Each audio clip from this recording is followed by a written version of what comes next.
Based on your expertise, sir, what good is a ceasefire if the government then is bombing civilians? And is there anything that can be done sort of immediately beyond this 5 hours that the Russians say they'll allow?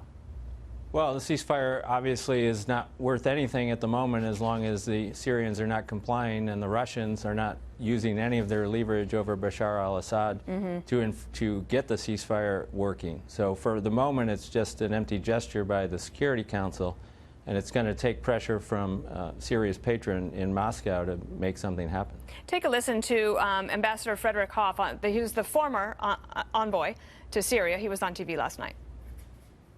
I suspect there are people in eastern Ghouta right now who are saying, please, Mr. Assad, attack us with sarin, because if you do, perhaps the world will come to our assistance. He concluded with respect to President Obama, if I don't use sarin gas, I can use anything I want. I'm afraid that Assad is testing this president's chemical red line.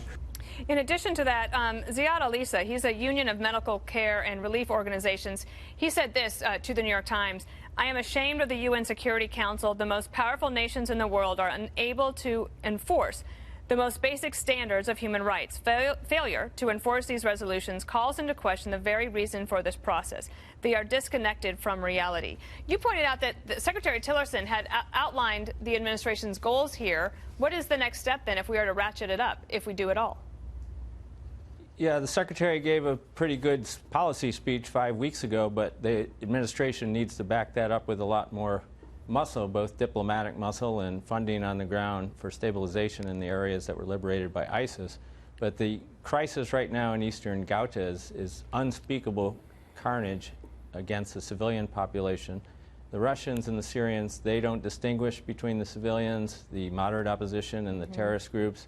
They're going to bomb any targets they see as legitimate. They ran this play in Aleppo 15 to 18 months ago.